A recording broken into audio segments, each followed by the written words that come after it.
ലോകത്തിലെ ഏറ്റവും വലിയ സൈനിക ശക്തിയുടെ കയ്യിൽ മിസൈലുകളില്ല.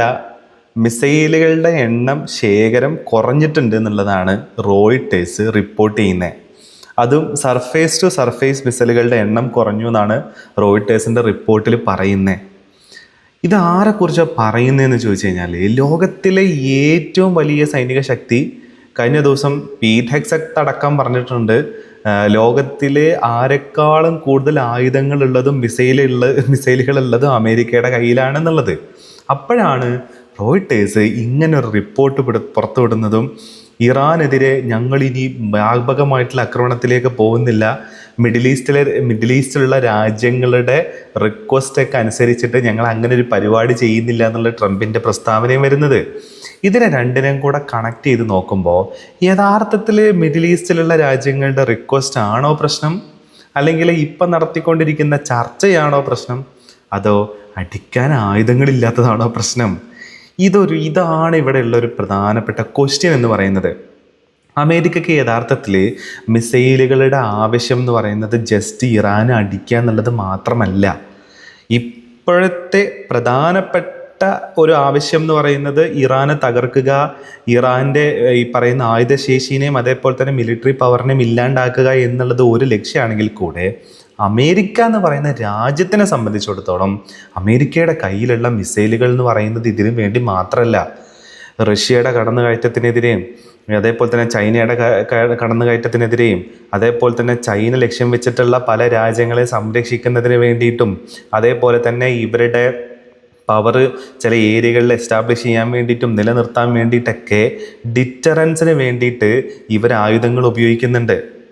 ഈ ഉണ്ടാക്കിയെടുക്കുന്ന ആയുധങ്ങളെല്ലാം തന്നെ ഏതെങ്കിലും ഒരു സമയത്ത് ഉപയോഗിക്കാം എന്നുള്ള ലക്ഷ്യത്തിൽ മാത്രമൊന്നുമല്ല ഇവർ ആയുധങ്ങൾ ഉണ്ടാക്കുന്നത്. മറ്റുള്ളവരുടെ കടന്നു കയറ്റം ഇല്ലാതിരിക്കാൻ വേണ്ടിയിട്ടും ഇവരുടെ അപ്രമാദിത്യം നിലനിർത്താനും കൂടെ വേണ്ടിയിട്ടാണ് ഇവർ യഥാർത്ഥത്തിൽ കൂടുതൽ ആയുധങ്ങൾ നിർമ്മിക്കുകയും അതേപോലെ തന്നെ അത് പല സ്ഥലങ്ങളിലും കൊണ്ടുപോയി പ്ലേസ് ചെയ്യുകയും അതേപോലെ തന്നെ ഇവരുടെ സൈനിക താവളങ്ങളിൽ ഈ ഭൂഗോളത്തിൻ്റെ പല ഭാഗങ്ങളിലായിട്ട് ഇവർ പ്ലേസ് ചെയ്യുകയും ചെയ്തിരിക്കുന്നത്. അപ്പോൾ ഇവിടെ ഇറാനെതിരെ യുദ്ധം നടത്തുമ്പോൾ സർഫേസ് ടു സർഫേസ് മിസൈലുകളുടെ എണ്ണം കുറഞ്ഞു എന്ന് പറയുന്ന വാർത്ത വരുമ്പോൾ ഇവരുടെ ഈ ഡിറ്ററൻസിനെയും കൂടിയാണ് എന്ത് ചെയ്യുന്നത്, അത് ബാധിക്കുന്നത് എന്നുള്ളതാണ്. എസ്പെഷ്യലി ചൈനയ്ക്കെതിരെയൊക്കെ. ഇപ്പം തായ്വാൻ എന്ന് പറയുന്ന രാജ്യം ഇന്ന് അങ്ങനെ തന്നെ നിലനിൽക്കുന്നുണ്ടെങ്കിൽ ഒരു കാര്യം തുറന്നു പറയാതെ വയ്യ, അവിടെ അമേരിക്കയുടെ സാന്നിധ്യം, അമേരിക്കയുടെ സപ്പോർട്ടും അമേരിക്കയുടെ പ്രഷറും ഒരു കാരണമാണ്. ഒന്നാമത് സൗത്ത് ചൈന സീയിലടക്കമുള്ള അമേരിക്കയുടെ പ്രസൻസും കാര്യങ്ങളൊക്കെ അതിൻ്റെ ഒരു കാരണമാണ്. അപ്പോൾ അവിടെ അത്തരം സ്ഥലങ്ങളിലൊക്കെ ഇവരുടെ കയ്യിൽ നിന്ന് പോകുന്ന രീതിയിൽ, ഇവരുടെ പ്ലാന് കംപ്ലീറ്റ് പോകുന്ന രീതിയിലേക്കാണ് ആയുധ ശേഖരത്തിൽ ഇവരുടെ കയ്യിൽ കുറവ് വന്നിട്ടുണ്ടെന്ന് പറയുന്ന വാർത്ത ഉണ്ടാക്കുന്നതെന്നുള്ളതാണ്. അപ്പോൾ അതിൻ്റെ ഒരു പൂർണ്ണമായിട്ടുള്ള റിപ്പോർട്ട് വന്നിട്ടുണ്ട്. അപ്പോൾ അത് നമുക്ക് നോക്കാം.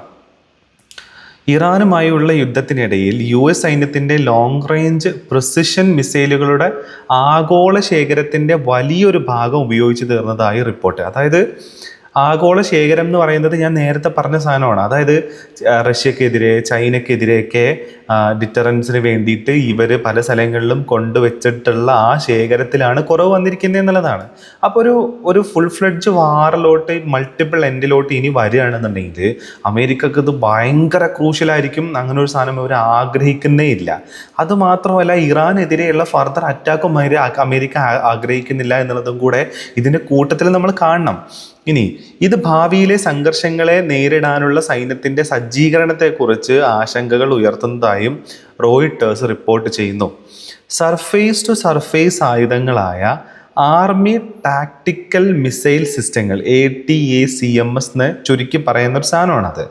പ്രിസിഷൻ സ്ട്രൈക്കിംഗ് മിസൈലുകൾ PRSM എന്നിവയുടെ ഏകദേശം മുഴുവൻ ഭാഗവും US ഉപയോഗിച്ചതായി 2 സ്രോതസ്സുകൾ വ്യക്തമാക്കി റോയിട്ടേഴ്സ് റിപ്പോർട്ടിൽ പറയുന്നു. സുരക്ഷിതമായ അകലത്തിൽ നിന്ന് കൃത്യമായ ആക്രമണങ്ങൾ നടത്താൻ സൈന്യത്തെ സഹായിക്കുന്ന ആയുധ ശേഖരത്തിലെ പ്രധാനപ്പെട്ട ഭാഗമാണിത്.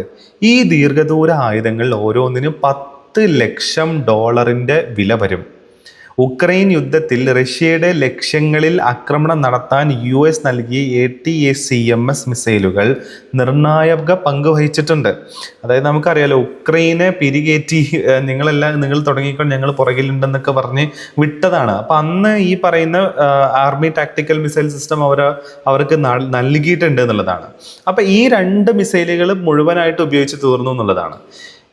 ഇതിൽ കണക്ട് ചെയ്ത് നമ്മൾ നോക്കേണ്ട വേറൊരു കാര്യം കൂടെയുണ്ട്. അതായത് ഇപ്പോൾ അമേരിക്ക ഇറാനെതിരെയുള്ള വാർ എവിടെ നിന്നും ഓപ്പറേറ്റ് ചെയ്യുന്നു എന്നുള്ള കാര്യം, അത് ബഹ്റൈനോ ഖത്തറിനോ കുവൈത്തിനോ അല്ല കൂടുതൽ ഓപ്പറേറ്റ് ചെയ്യുന്നത്. അതിൻ്റെ കാരണം എന്ന് പറയുന്നത് നമുക്കറിയാം, കഴിഞ്ഞ ദിവസം അടക്കം കുറച്ച് വീഡിയോസ് വന്നിട്ടുണ്ടായിരുന്നു. അമേരിക്കയുടെ ബേസുകൾ ഇറാൻ പോയി മൊത്തത്തിലിട്ട് നശിപ്പിക്കുന്നതിൻ്റെ കുറേ വീഡിയോസ് പുറത്ത് വന്നിട്ടുണ്ടായിരുന്നു.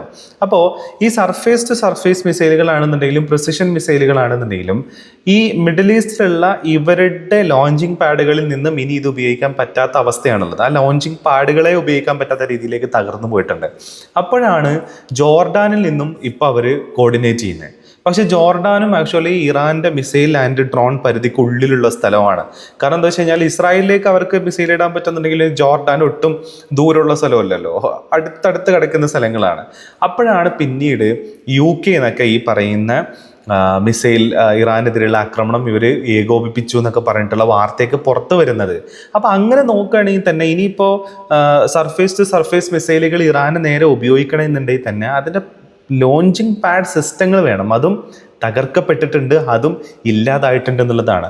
അപ്പോൾ deterrence, American hegemony, American power എന്ന് പറയുന്നതിനെ കുറച്ചുകൊണ്ട് വരുന്ന രീതിയിലേക്ക്, അല്ലെങ്കിൽ അത് ഇത്രയും കാലം ഉപയോഗിക്കാണ്ടിരിക്കുന്ന സമയത്ത് മാക്സിമം ആയുധ ശേഖരങ്ങളും എല്ലാം ഫുൾ ഫ്ലെഡ്ജ് ആയിട്ട് സെറ്റായിട്ട് വെച്ചിരിക്കുക. പക്ഷേ അതിനൊക്കെ അവിടുന്ന് വലിച്ച് ഇവിടെ കൊണ്ടുവന്ന് ഉപയോഗിക്കുന്ന സമയത്ത് ആ ത്രെട്ടിനെ കോൺഫ്രണ്ട് ചെയ്യാനുള്ള കപ്പാസിറ്റിയാണ് അമേരിക്കക്ക് ഇവിടെ ഇല്ലാതാവുന്നത് എന്നുള്ളതും കൂടെ നമ്മൾ കാണേണ്ടതാണ്. ഇനി ഇവയുടെ ലഭ്യതക്കുറവ് ഇറാനിൽ വലിയ തോതിലുള്ള ആക്രമണങ്ങൾ പുനരാരംഭിക്കുന്നതിന് ട്രംപിന് വലിയ വെല്ലുവിളിയാണ്. എന്നാൽ US-ന്റെ പക്കൽ ശേഷിക്കുന്ന ആയുധങ്ങളുടെ കൃത്യമായ കണക്കുകൾ നൽകാൻ സ്രോതസ്സുകൾ തയ്യാറായിട്ടില്ല. അപ്പോൾ ഇതിൻ്റെ ഒരു ഏകദേശ കണക്കാണ് ഇപ്പോൾ വന്നിട്ടുള്ളത്.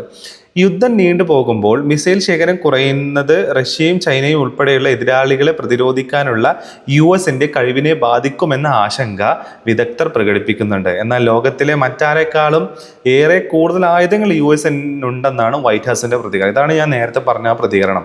ഇങ്ങനെ ഒരു പ്രതികരണം വന്നിട്ടുണ്ടായിരുന്നു. അപ്പോൾ അതിൻ്റെ റീസൺ എന്താ ചോദിച്ചു കഴിഞ്ഞാൽ US-ന്റെ കയ്യിലുള്ള ആയുധങ്ങൾ തീർന്നു പോകുന്നു എന്നുള്ള നരേറ്റീവ് ഓൾറെഡി സെറ്റ് ചെയ്യുന്നുണ്ട്. അതിപ്പോൾ ഒരു 6 മാസം കണ്ടിന്യൂസ് ആയിട്ട് യുദ്ധം നടക്കുകയാണ്. ആയുധങ്ങളൊന്നും തീരില്ല എന്നുള്ള കാര്യം നമുക്ക് നന്നായിട്ടറിയാം. പക്ഷേ ഡിറ്ററൻസ് എന്ന് പറയുന്ന ആ ഒരു സാധനം ഉണ്ടല്ലോ, അത് എന്തായാലും കുറയും എന്നുള്ളത്, അതിൻ്റെ കപ്പാസിറ്റി കുറയും എന്നുള്ളതാണ്. അപ്പോൾ ഈ ഒരു പറഞ്ഞത് ഞാൻ നേരത്തെ പറഞ്ഞ പീറ്റ് ഹെക്സത്ത് അല്ല പറഞ്ഞിരിക്കുന്നത്, ഷോൺ പാർണലാണ്. അതായത് പെൻറ്റഗൺ ചീഫ് വക്താവായിട്ടുള്ള ഷോൺ പാർണലാണ് ഈ ഒരു സാധനം CBS ന്യൂസിനോടാണ് ഇങ്ങനെ ഒരു സാധനം പറഞ്ഞിട്ടുള്ളത് എന്നുള്ളതാണ്. അപ്പോൾ ഇനിയിപ്പോൾ ചർച്ച നടത്തിയിട്ട് വീണ്ടും ഇറാനോട് ഒന്നുകിൽ കീഴടങ്ങുക, അല്ലെങ്കിൽ ചർച്ചയ്ക്ക് തയ്യാറാവുക, ഇങ്ങനെയൊക്കെയുള്ള ഭീഷണി സ്വരങ്ങളൊക്കെ ആയിട്ട് ട്രംപ് വന്നിട്ടുണ്ട്. പക്ഷെ വലിയ കാര്യമൊന്നുമില്ല എന്നുള്ളതാണ്. കംപ്ലീറ്റ് കാര്യങ്ങളും കയ്യിൽ നിന്ന് പോയി നിൽക്കുകയാണ്. ഇപ്പോൾ അട്ടപ്പട്ടല മൂഞ്ചി നിൽക്കുക എന്നൊക്കെ നമ്മൾ പറയുമല്ലോ, അതാണ് ഇപ്പോൾ ഏകദേശം അവസ്ഥ എന്നുള്ളതാണ്.